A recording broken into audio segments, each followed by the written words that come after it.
sebenarnya itu memang sangat bertolak belakang apa yang dikatakan bahwa Kopdes di Gunung Masigit itu di atas gunung. Sebenarnya tidak, di bawah Gunung Masigit. Bahkan itu di lapang, parkir Stone Garden.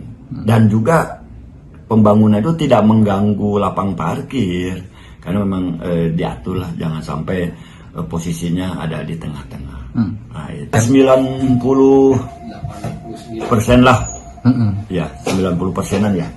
Bukan di tengah hutan, ini kan kita tempat lokasi Koperasi Merah Putih dekat juga di perkampungan. Sebelah kanan kita itu perkampungan, di sebelah kiri juga ada perkampungan, cuman ini letaknya di dekat tempat wisata Stone Garden gitu.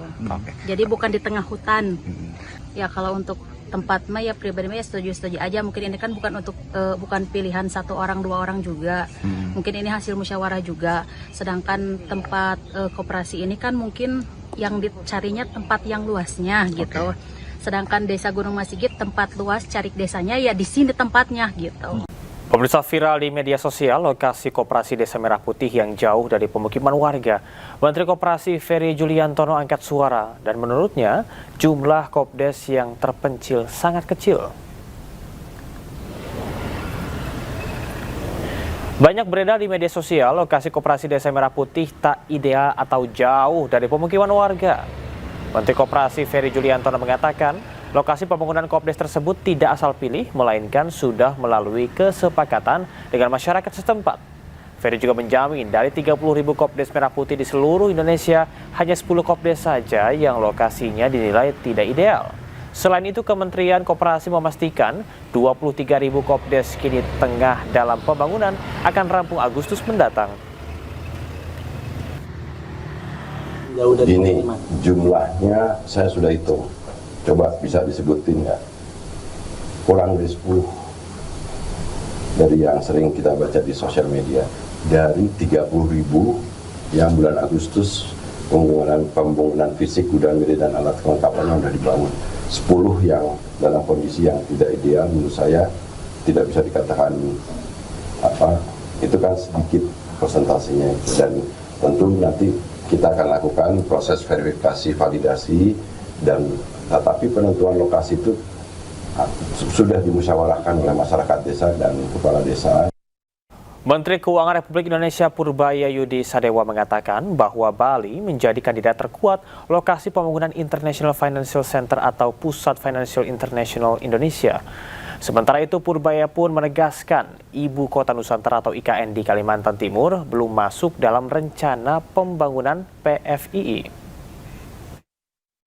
Ya, ada alternatif ya, mungkin beberapa Bali, tapi mungkin ada beberapa titik juga. Tapi yang jelas kita akan cari tempat yang paling comfortable untuk international investor. Tapi di Pulau Jawa ada Pak untuk pengembangan PFI-nya Pak? Sampai sekarang saya belum tahu. Salah satunya di Nusantara Pak, waktu itu kan sempat ada wacana juga di IKN Pak. Mungkin enggak terlalu sepi. Menteri Koordinator Bidang Infrastruktur dan Pembangunan Kewilayahan Agus Harimurti Yudhoyono meninjau langsung progres pembangunan Sekolah Rakyat Terintegrasi 2 di Kota Medan. Kawasan pendidikan dirancang mengintegrasikan jenjang SD, SMP hingga SMA dalam satu kompleks dengan kapasitas sekitar 1.080 siswa.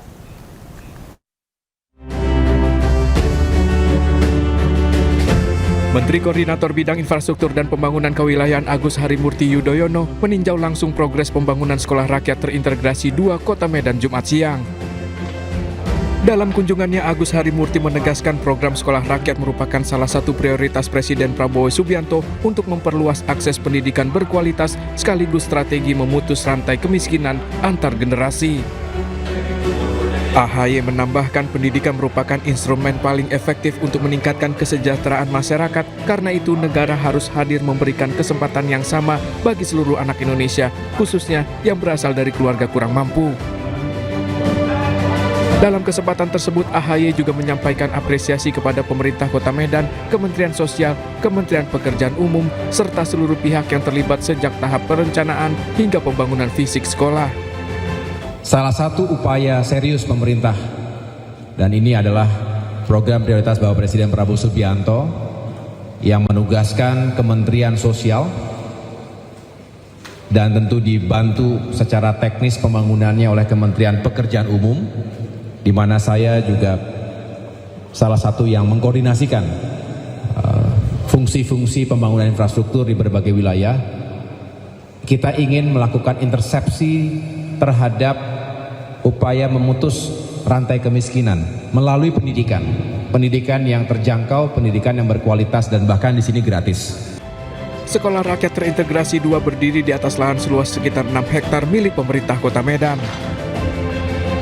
Kawasan pendidikan dirancang mengintegrasikan jenjang SD, SMP hingga SMA dalam satu kompleks dengan kapasitas sekitar 1.080 siswa. Imigrasi Bogor meluncurkan program Medisa yang melayani pembuatan paspor di hari Sabtu. Layanan tersebut bertujuan untuk memudahkan para pekerja yang tak dapat mengurus paspor di hari kerja.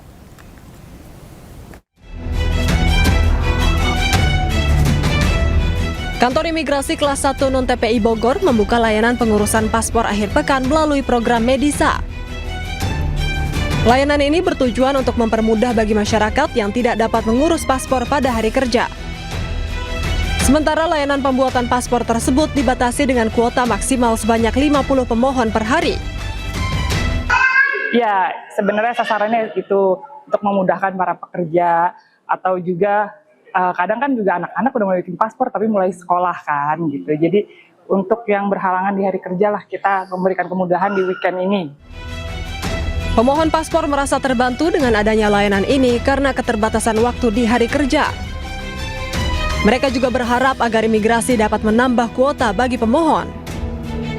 Membantu sih, apalagi kan kebetulan kemarin ada rencana umroh yang mendadak. Kebetulan ada jadwal hari Sabtu, jadi sangat membantu sekali. Jadi nggak usah motong cuti juga ya. Untuk mendapatkan layanan ini, pemohon harus mendaftar melalui aplikasi M-Paspor terlebih dahulu dan membawa dokumen persyaratan. Selain layanan akhir pekan, Imigrasi Bogor juga memiliki program Pancawala untuk melayani pembuatan paspor di luar jam kerja. Dari Bogor, Jawa Barat, Andi Firmansyah, iNews melaporkan. Sebelumnya, Presiden Prabowo Subianto resmi memasukkan penyebaran budaya LGBTQ sebagai ancaman non-militer. Hal tersebut ditetapkan dalam Peraturan Presiden atau Perpres nomor 111 tahun 2025.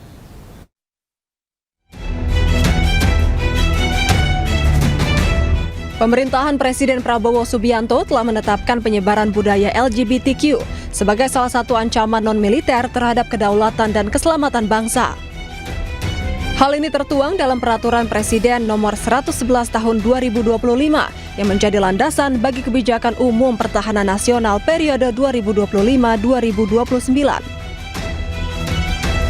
Penyebaran budaya LGBTQ atau lesbian, gay, bisexual, transgender, dan queer diklasifikasikan ke dalam ancaman non-militer berdimensi sosial, budaya, dan ideologi.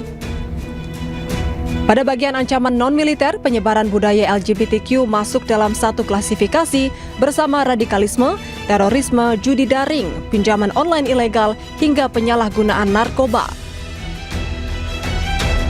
Peraturan Presiden tersebut telah resmi ditetapkan pada 25 Oktober 2025 lalu. Kebijakan ini menegaskan bahwa pertahanan negara tidak hanya menghadapi ancaman bersenjata, tetapi juga ancaman terhadap ideologi nilai dan ketahanan sosial bangsa. DPR RI menampung aspirasi Majelis Ulama Indonesia untuk membentuk rancangan undang-undang pidana tentang lesbian, gay, bisexual, dan transgender atau LGBT. Sementara itu, wacana pemberantasan LGBT menuai beragam tanggapan dari masyarakat.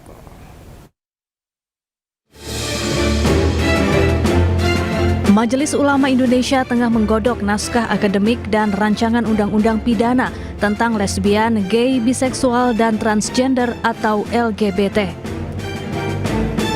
Wakil Ketua Umum MUI Kholil Nafis menegaskan langkah hukum ini diambil karena imbauan moral dinilai sudah tidak mempan membendung fenomena penyimpangan seksual di Indonesia.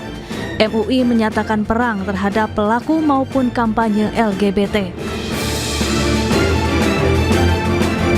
Adapun rancangan undang-undang pidana untuk memberantas perilaku LGBT di Indonesia mendulang beragam tanggapan dari masyarakat. Tanggapan saya sih bagus sih buat kampanye seperti itu, karena kita harus gimana ya, harus menormalisasikan jati diri laki-laki gitu kan, jangan jadi kayak boti gitu. Tapi dengan kampanye yang dilakukan juga caranya. Kalau cara kayak gitu 50-50 lah, setuju nggak setuju ya, karena mungkin bisa menyakiti hati orang lain juga. Tapi dengan kampanye yang disuarakan Setuju saya. Jadi bisa masyarakat bisa mengetahui apa dampak dari bot ini juga, dan menjadi integritas kita untuk mengenalkan sebenarnya gender kita itu apa sih.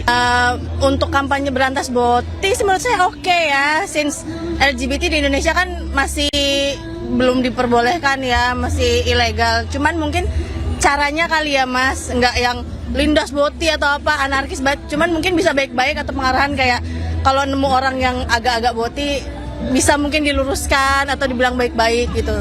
Ya, tapi jangan anarkis juga sih, kan manusia juga ya walaupun boti. Sementara itu DPR telah menampung aspirasi MUI untuk memberantas LGBT dan akan membahasnya. Tim Liputan iNews melaporkan.